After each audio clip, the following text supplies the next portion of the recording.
But for now, I'm very pleased to introduce our next presenter, Michael McNeill. Michael has been a member of the Ohio Department of Transportation for the past 15 years.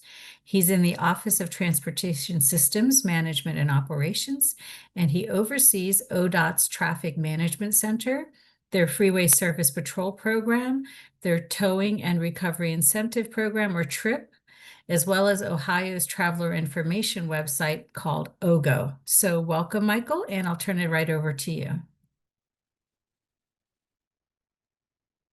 Okay, thank you. Just doing a mic check, just make sure you can hear me okay. Very good. Okay. Thanks, everyone. Good afternoon. I'm kind of honored to speak today to, on Ohio's perspective and when it comes to traffic incident management related items. We take, great pride in talking about traffic incident management, not only what we do here in Ohio, but learning from other states. So, hopefully there's some items that some other states can, learn from our presentation today. And, if you're looking to implement any sort of, different kinds of practices or continuing on with those. So I'll go to the next slide, please. So these are just some items that I'm just going to kind of hit on today. As was kind of mentioned in the introduction, I'm going to be discussing our TRIP program, which is Towing and Recovery Incentive Program, our Freeway Service Patrol Program. I'm going to focus on just one particular corridor where we have a variable speed limit set up along that corridor. Get into queue warning systems, and then kind of wrap it up with wireless emergency alerts coupled with in-cab truck alerts. So all five of these topics revolve around incident management and their own perspective, and just going to kind of talk about each one independently. Next, please. Okay.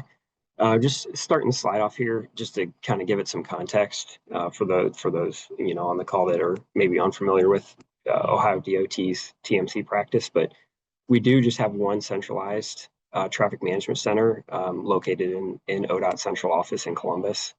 And so as we go through a lot of those 5 bullet points that I kind of mentioned, a lot of those practices are all coming from the same traffic management center within Ohio. And so although we're located in Columbus, we do dispatch and monitor incidents for the entire state. Next, please. So just my second slide here on our traffic management center, very similar to others around the country with 24/7, 365 operations. And just over 1,300 cameras we have access to and playback access to as well with those. And like I said, we do post incidents for all of Ohio. Anything that's on interstate routes, state routes, or U.S. routes is considered as the ODOT maintained system. And we actively monitor 6 urban areas that you can kind of see in the image there with the blue icons. Those are more of our major urban regions, and while we actively monitor those with operators that you can see there in the image, we do again cover all incidents if something were to happen in eastern Ohio along the interstate and so forth. And then kind of getting into the 3 bottom bullet points, which lead into just today's discussion as well, is from the TMC, we manage Ohio's smart corridors. We dispatch our freeway service patrol from the TMC along with dispatching towing companies for what we classify as a trip event. Next, please. So the first one I'll start off with is the TRIP program. A lot of states probably familiar with this or have something very similar. We've had it in Ohio for about 10 years now, and it is a highly used and I'd say widely successful program. We do have it's set up as a 2-year contract. So tow companies can, we give them a window, 3 or 4 months that they can, submit bids for that to be on that contract. And they basically just make sure that we make sure that they have the proper equipment to be on that contract. And then they kind of tell us the zones that they would like to sign up for. And we review all that. And then once that gets officially published for the contract, it's set for 2 years then. We do have about over 50 pre-qualified companies on that. So some zones might only have 1 or 2 tow companies, and then other zones might have 6 or 7 within that grouped area. We do cover all interstates for Ohio. That's kind of in the top left image there. You can see the state of Ohio, and then all the black lines there are technically considered like that's all covered by our trip program. Most of that is all interstates. There's some state routes and US routes associated with that as well that are kind of like freeway lookalikes. And because we do initiate the trip program through the TMC and our Office of TSMO, our TMC does initiate the call for if we want to classify it as a trip call. So anytime the number one qualifier is that it involves heavy commercial tow vehicle or heavy commercial vehicle. And then other things like if there's fatalities or hazmats involved, those are typically qualifiers that might rule it out as being a trip event. But that's kind of some of the basic guidelines of it there.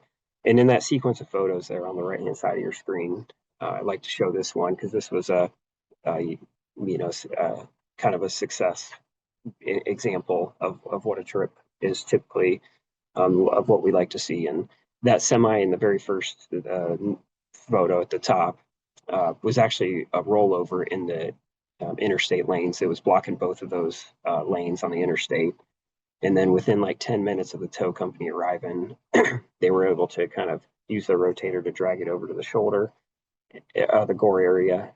And then then we were able to just get both of those interstate lanes back open. And then they took some time to, uplift the commercial vehicle along the ramp there. So we only had to close the ramp for, a short period of time as well. But at least we were able to kind of get the main line lanes back open.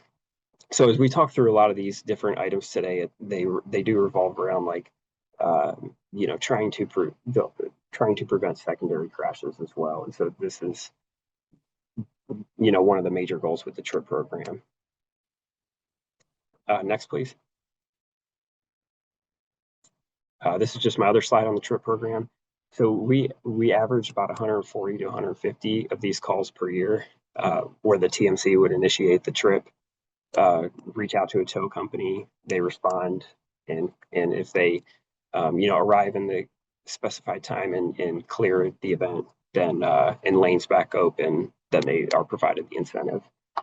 So yeah, over about the past 10 years, we've done about 1,500 of these as well. So it kind of gives us some control from the TMC to be involved when we see events that are happening on the interstate, rather than just trying to rely on solely on when the police department arrives, when they contact a towing company and making sure that tow company shows up with proper equipment.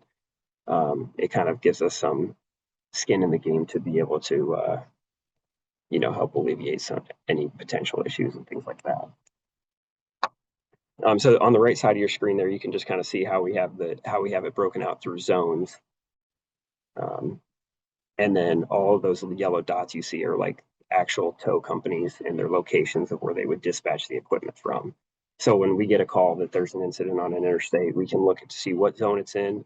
And then while we do look to provide the tow list as a rotation based as well, we do base it off of location as well, as far as where the event is occurring as well. Next, please. The next 2 slides I have here are for our freeway service patrol. So in those 6 urban regions that I mentioned earlier, we have 24 trucks in daily operation, about 4 to 5 trucks in each of those regions. And then in more of the major urban areas, we provide a tow truck as well. That's part of the total 24 trucks. We have about 19 pickups in the left image, and then five tow trucks in the right, in those 6 urban areas. And then we do, I think it's over probably closer to 70 or 80,000 assists per year now. So they are very, active on a daily basis. They run a 6 a to 9 p.m. Monday through Friday service schedule. If we do get a request for any particular events or any large traffic generators where we might want to mine the queue or just have an FSP vehicle around, we do have the option to try and provide that on a case-by-case basis for a weekend operation. But for the most part, they're Monday through Friday service schedule. Next, please. And this just kind of gives you a snapshot of those 6 urban regions. And the colored routes represent like the routes that a specific truck would drive daily. So we can kind of, while those are set, we do have the option to adjust those if there's certain work zones we want more coverage in, or if just based on need and hot spots and things like that, if we need to shift drivers around in those daily truck locations. Next, please. Okay. My next 2 slides here, I'm going to cover a specific variable speed limit corridor that we have established in the state. And the concept behind this corridor is strictly just to be able to adjust the speeds most intentionally for weather-related events. So this corridor is in the northeast corner of Ohio, very prone to lake effect snow. And if you were to travel from like Cleveland out I-90, which is the corridor you see in the image, out to like Erie, and then on your way to Buffalo, sort of thing, that this is the corridor that we're talking about. So this one was probably installed around like 2018-19 timeframe. Again, with the intention to be able to try and lower speeds before a winter weather event might be occurring, to just to try and get that driver awareness out there. So we have the variable speed limit signs that you can see there in the image along this corridor. It's like a 15-mile stretch in Lake County. And we have the very typical DMS boards as well, that you can kind of see that we have specific weather messaging that we would put on those for like snow squalls. And so when we can drop the speeds, hopefully we can pair it with messaging on our DMS boards to inform motorists and things like that. And so we do have some static signage on that, as you can see there in the yellow image, just to let motorists know that they're entering a variable speed limit corridor. But that's kind of how the operations go with that. And seeing pileups like this in the wintertime that you can see here, where you kind of get whiteout conditions very quick, blizzard type, is not uncommon. So that's, again, the whole goal behind this corridor. Next, please. And this is just a dovetail off of that. The I-90 corridor, you can see there, runs kind of northeast, and basically each of these icons on the map is just a representation of where we have a variable speed limit sign, coupled with some Q warning signs, I should say. They're just smaller DMS signs that we can put that when it's active and things like that to inform motorists. So this is manually operated through the traffic management center right now. There's various ways that we can get the information based on local sheriff, local OhioDot, cameras, and just weather radar and things like that to really understand when something's going to be passing through that area. But when we do go to drop the speeds, it is manually done through, as you can see there, our TMC specialist. And then we would monitor the event throughout if we need to keep lowering the speeds, or at some point, again, raising the speeds back to normal if the event has passed. Next, please. So here I'm going to discuss our key warning detection. We have this in about 8 to 10 locations around the state, but there's a project through our TSMO program to expand that to, I think, another 10 to 15 locations. And essentially what it is, it's providing locations that have fixed cameras, like in the image here. And then within that fixed camera, we can set up the detection zones. And that detection essentially actively tracks the vehicle's movements through that zone. And when it detects a vehicle speed slow enough, then it cues the detection to a sign that would be just on the other side of this, on the back side of this image, to let motorists know that there's slow or stop traffic ahead. So this is done automated. You can kind of see in the process at the very bottom how it kind of shows the camera, the detection goes off. Then it actually gets fed through our ATMS software in the TMC, but then it pushes automatically to the signs out in the field. So it does come through ATMS, but that just kind of serves as the middle ground, and then it automatically feeds to the sign to say slow traffic, watch for stop traffic, slow traffic ahead. And then that message would stay up for 5 minutes on the sign, unless a new event is triggered for the detection as well. Then it kind of resets that time frame. So that's something that is definitely being more explored based on the technology of the cameras and just through our TSMO program to kind of expand this around the state in needed locations that experience queue areas, even queue traffic outside of even the normal rush hour, things like that. Next, please.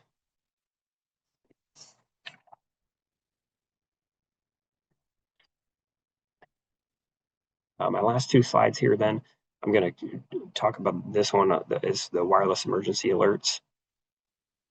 And we adopted this software back in 2022 in Ohio with the intention of being able to, again, try and provide information to motorists if, one, they're either stuck in a traffic queue due to an incident, or two, trying to inform motorists that there's a road closure ahead.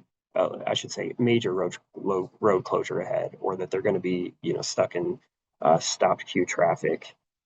So it kind of has those two intentions, and this is set up more for, again, the major traffic incidents that we might encounter around the state.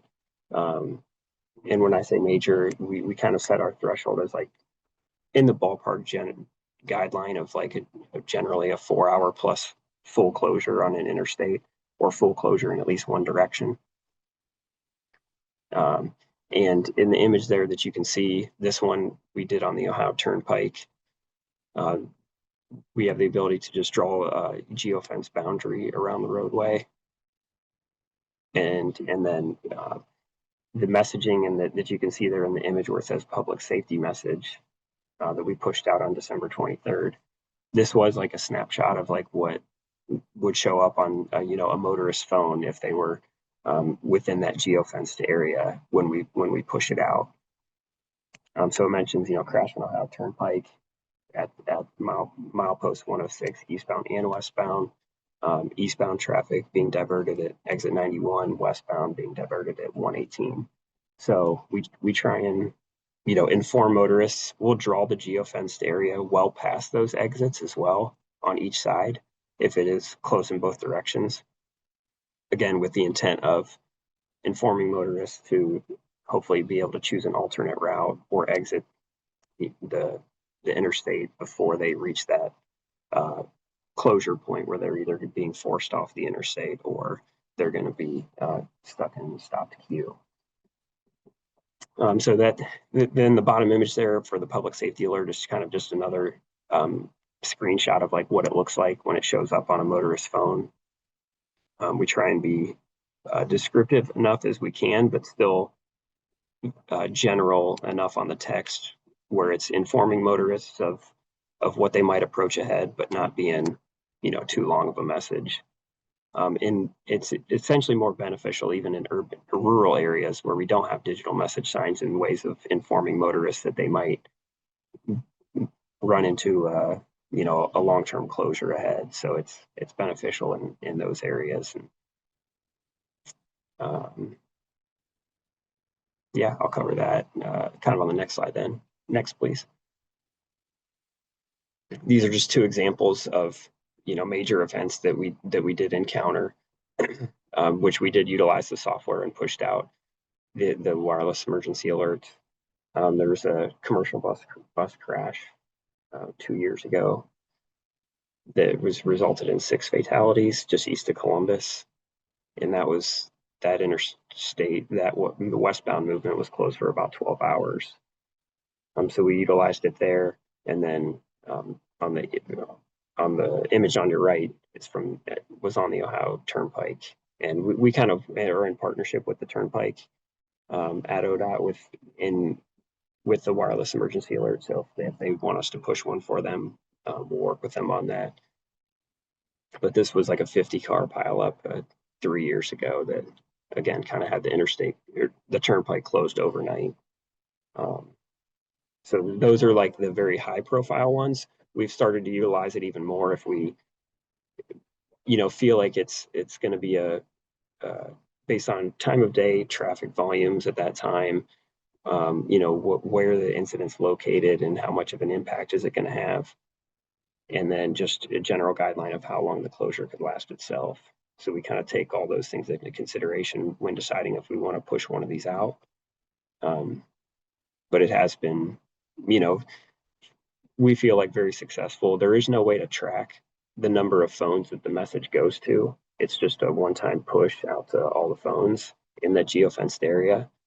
But based on when long-term closures that we've had and typical traffic that we would expect throughout the day at those locations, even when we have had full closures, we can sometimes tell that it seems to be like lighter traffic or things are still moving pretty good.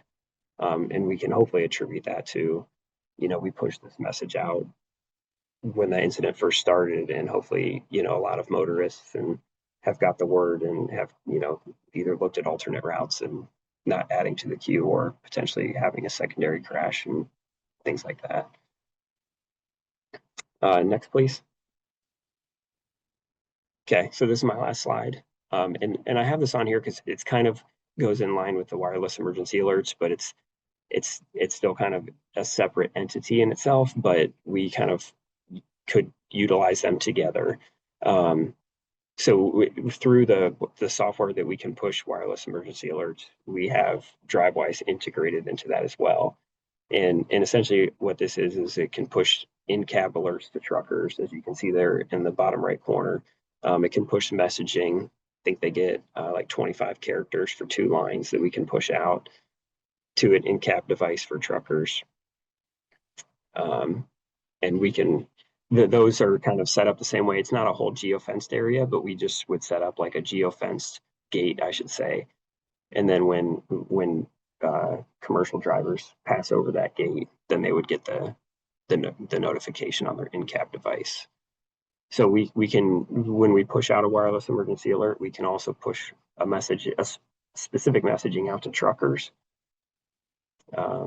If there's anything that we want to mention to them differently, maybe to use a different alternate route or detour than just the general public. So it's kind of a nice feature that we've kind of coupled together with the wireless emergency alerts, and again, sometimes use them in tandem, but other times we might just push out a DriveWise alert, or we might just push out a WIA. So yeah, I think that's all I kind of have, and just covering several different things that we use for traffic incident management from our TMC perspective.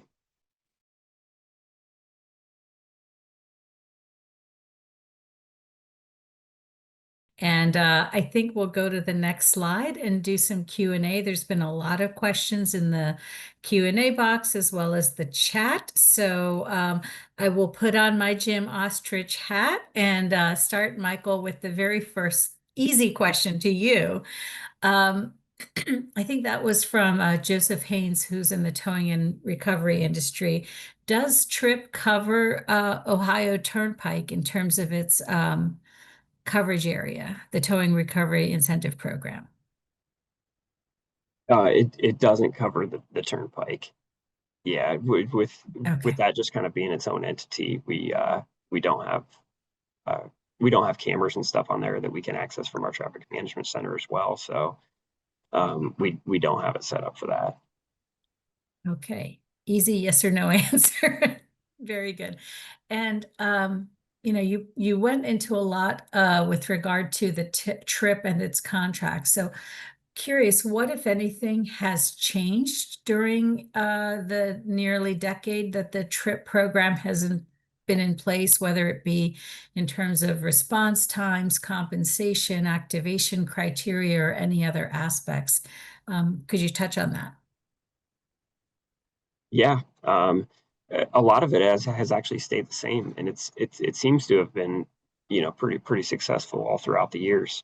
The compensation amounts and even the arrival and clearance times that we've associated with it have actually stayed the same. So it's like 45-minute arrival times, 90-minute clearance times, and then the compensation piece has stayed the same as well. So it, it if we've run into any issues or comments or feedback from either towing company or just trying to better improve our incident management, we've been open to that and we've made a few modifications to the contract, but overall I'd say it's pretty much stayed the same. I think that's a testament to its effectiveness then. Very good. How has the freeway service patrol coverage evolved over the years? You talked about the fact that you have it in the major metropolitan areas on the major freeways. And are they DOT or contracted operated? Yeah, good question. For ODOT, it's they are contracted employees. ODOT just pays a contract for the operations for the Freeway Service Patrol program. And then I'm trying to think of your first part of the question again. Oh, how's the coverage area evolved in the Capacity. operating hours? Yeah. Gotcha. It's been the same 6 urban areas since origination. But the things that we have adjusted are when we first brought the program on, it was all just pickup trucks in all the regions. So over time, we've kind of worked a tow truck into each region just to have as the ability to remove vehicles from lanes if disabled and things like that. And then in conjunction with that, on a couple pickup trucks, we've added what they've called a lane blade, which is kind of a snow plowy type feature that can, lower and basically remove debris from travel lanes without the driver having to get out of the vehicle. So we've put that on, I think, 3 vehicles, and so those are some operational changes we've had, but the areas have stayed the same. Okay. Um, Kevin, can you switch to video mode for all of our presenters just so that we can hear directly? I think right now I can only see Michael's video. So let me know if we could change it to that video view. There's a couple of questions for you, David. From Brian Porter of Wisconsin DOT. He asked if you can talk about the coordination you had with law enforcement on enforcing the variable speed limits and any lessons learned or things to watch out for that other states should think about before they consider implementing the variable speed limits. Okay, yeah, thanks, Brian. Our coordination with the state police was during design. A couple of things. One was, on the spacing of the signs, having every half mile apart. In addition to that, if you think about stepping down the speeds, they wanted to see 2 of the same speed in a row. So for instance, if you're at 55 and you want to drop to 35, again, 10-mile-per-hour increments. You go 55, then 2 45s, then down to 35. So it's worked out okay. If you were to drop, say 55, 45, 35, it's a bit, I guess in the traffic where we call it snappier. So that's a consideration. I haven't gotten a ton of complaints that would make us want to revisit that. But that is something to consider, on what they're looking for in terms of enforcement and what they feel comfortable with. So that'd be couple things there to consider. Thanks. Jack Sullivan asked, have you discussed the flex lane plan for I-76 with emergency responders to solicit their input? Yeah, they're important stakeholders for sure throughout the process. So there's two parts that are going to help them for sure. Like one is the lane use controls that we could close off the lane in advance of the crash scene. The second is we've had coordination with them on we're adding emergency access points along 76 as well to improve their ability to respond to crashes. Thank you. Thanks. And there's actually two more questions that are similar to the one Jack asked. One was from Brian Purvis. He asked whether you have safety service patrol along the corridor where you're looking at the flex lanes. And if so, how might the hard shoulder running impact their ability to respond to motorist assists? Sure. Yeah, absolutely. Yeah. Thanks, Brian. We have freeway service patrols. They're a contract. We have just two general contracts. One covers the city of Philadelphia. The other covers the suburban counties. In addition to our larger projects will typically on the freeways will typically have service patrols included as part of that individual project to patrol just the project area. And with that, then obviously we adjust our patrols under the general contracts. So how it impact for flex lanes. So a couple key points. One would be, again, we could close down lanes in advance using the lane use control signals, which is a benefit. The second part that's important is, when you close the lane during the night, the shoulder area, you have to reopen it in the morning. So one of our questions was, well, what about debris and having it all clear to open the lane? So we plan on to have, again, we're not there yet, and we don't have any flex lanes yet, but our plans right now is that we would have them run the lane through the length of the corridor to verify that it's clear of debris. They'll have a device on the front that they could use to clear minor debris instead of making our own maintenance crews go out there. In addition, then they'll call into the operations floor to kind of give an all clear that we can actually open up the lane. So yeah, another thing to definitely think about as it relates to service patrols and flex lanes. Thanks. Yeah, I think it begs to that broader question that when you have flex or transit lanes, you are definitely increasing the throughput capacity, but there may be a little safety trade-off in the temporary loss of the shoulder lane. And so I'm guessing that as a DOT, the analysis has been done to ensure, and I bring this up to both Michael and David, that, that temporary loss of shoulder lane is managed well. Michael, if you have thoughts on that.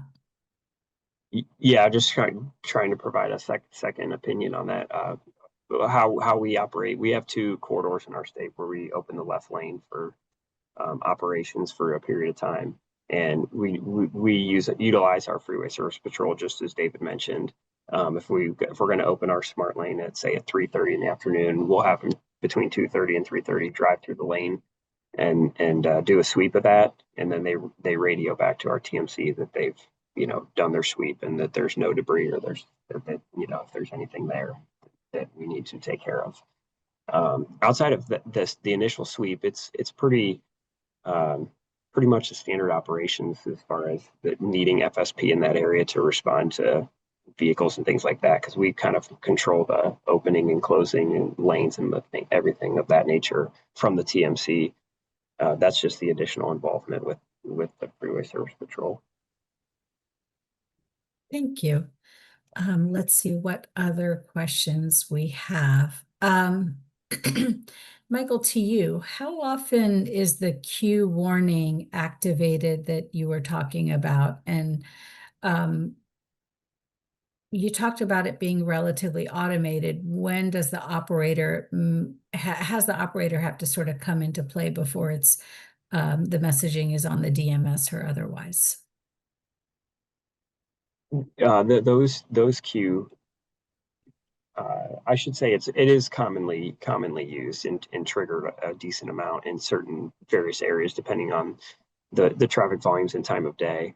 But our whole goal is that because it can trigger on and off so much throughout the day, that we didn't want like manual operator involvement with it because it's just very distracting and it's taking them away from their regions and very time intensive and things like that. So our even though it passes through ATMS, our whole goal is that we want it automated, and when it triggers from the detection, that it automatically posts to a sign with the messaging. And I think it's pretty quick. It's within like 30 seconds or a minute that it like posts the message to the sign automatically. Okay, so it's very well automated, and there's a comfort level with the automation that it doesn't really need active monitoring from TMC operators. Very good. Let's see if we have any other questions. Yeah, actually, I had one for David. Given the success of the variable speed limit and queue warning on I-76, has that prompted consideration of deployment of the technologies to other corridors? Yeah, absolutely. That's absolutely correct. We consider it a success that we see as viable in other locations. So in addition to the flex lanes too, I mean, we have a project already programmed in construction for Blue Route to do variable speed limits. We'll add flex lanes on the Blue Route as well, which again, Blue Route's that's our local nickname for the 476, which is the western side of the suburb. I'm talking like a Philly guy here. And then also like 95 and then and then 30 bypass around downtown. We have a study on 422. Well, it's not been finalized yet, but there's certain considerations for ITS on that as well.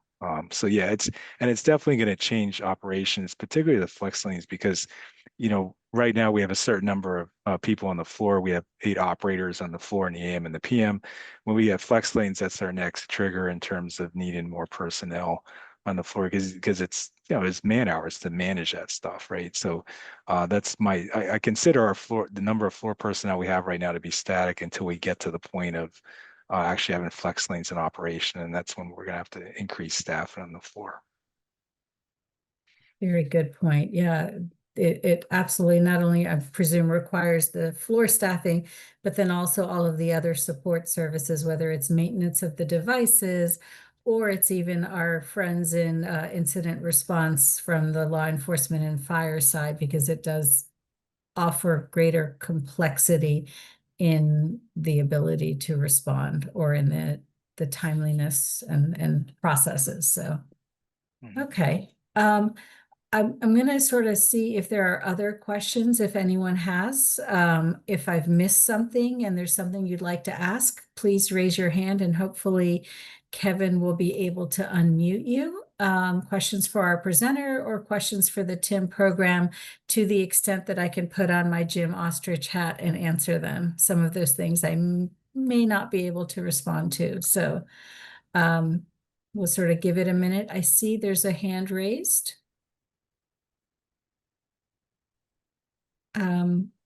Yeah. Hey, Vishali, it's Brian Purvis. Hey, Brian.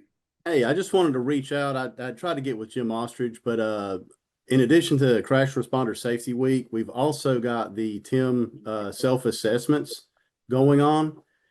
It's open until November 30th. We've actually got about 14 of them completed. 19 are in like partially completed. We had about 80 of these done last year. Just reaching out to folks to let them, as a reminder, the 19 people that have already logged into that system, if they could go ahead and complete. And then I know there's some scheduling you guys typically do, but anything you can do to get those completed, we'd really appreciate it. That's a great plug, Brian. I actually had that in my last slide. I was going to bring it up, but for those that are not familiar with the TIM self-assessment, it is a great online tool. I have the URL I was going to put in a little bit later, but I'm going to do it right now. Give me 1 second. And it is a tool to help regions identify how and what they want to focus on in the near term and the long term to improve their TIM programs. And so, great shout out. If your region has never done a self-assessment and wants some help, please reach out to Jim Austrich or to Sharon Cuevas from the FHWA TIM program, or Brian. And I did just throw the link in there. It can be done as a part of a TIM committee meeting. That's usually a great way to go through it. You can reach out to your FHWA division staff, perhaps, to help with the self-assessment, conduct of the self-assessment completion. And I think, Brian, we haven't talked, but there's been some discussion that sometime in early next year, we'd like to showcase 2 to 3 agencies, how they conducted their self-assessment, what they learned from it, and how they plan to implement it in the years ahead. So very good point. I think it was in 2021, maybe I'm wrong, give or take a year, where we had 100 different regions and we had 6 or 7 states complete a self-assessment. And we had some instances where the State Department of Transportation did their own TIM self-assessment. And then we had some regions within the state also do a self-assessment. So it is scalable to a statewide level or a regional level. So if you have a TIM committee or a TIM group, you could do it at that group level as well. Brian, I hope I've not mischaracterized any of that. No, that's perfect. Thanks, Vishali. Absolutely. All right. Anyone else that has a question for Michael or David, or more general questions? And if I was going to put on my Jim hat, I know he wanted to ask, for those of you that have been going gangbusters in planning for Crash Responder Safety Week, is there anything that anyone wishes to share in terms of their plans, particularly from the lens of large scale events or outreach, or unique efforts to promote Crash Responder Safety Week, something creative or different? I'll give it 10 seconds if someone might want to raise their hands.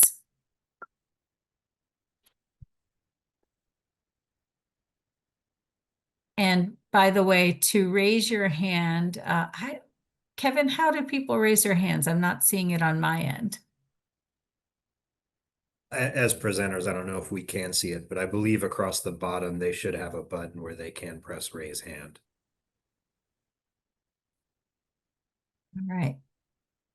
Any hand raising? All right. So I'm going to do a final call. And I want to sort of give a huge thanks both to David Adams and Michael McNeill. You guys hit it out of the ballpark. Lots of great information. I know some folks wanted copies of your presentations sent to them.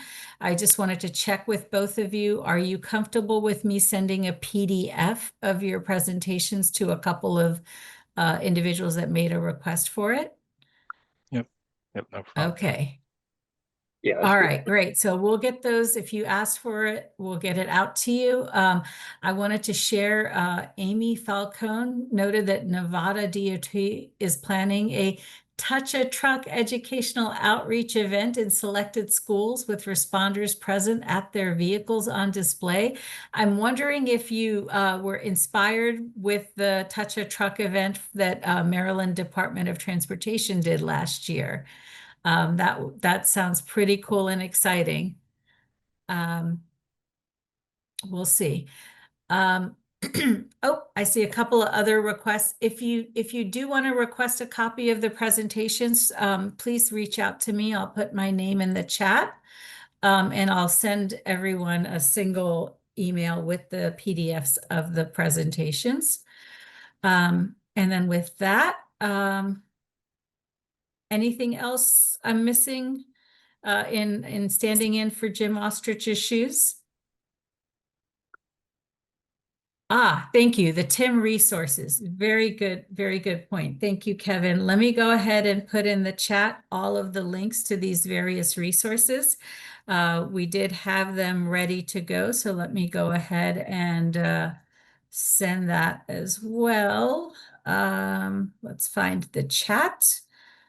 There we go. So you have the FHWA TIM site, the self-assessment tool, past webinar recordings, the training course. Just a heads up, NHI has changed their web hosting platform to Drupal. So the link that you see here is not necessarily going to work, but the one that you see in the chat is the new link. And also, there is a new listing of TIM points of contact, state TIM POCs, as of September of this year. And that new link is also in the chat. So with that, big thanks again to David Adams and Michael McNeill.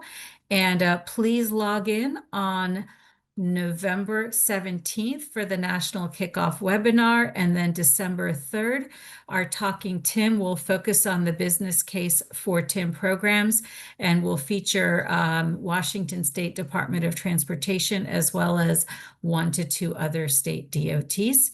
So thank you so much, and stay safe. Bye, everyone.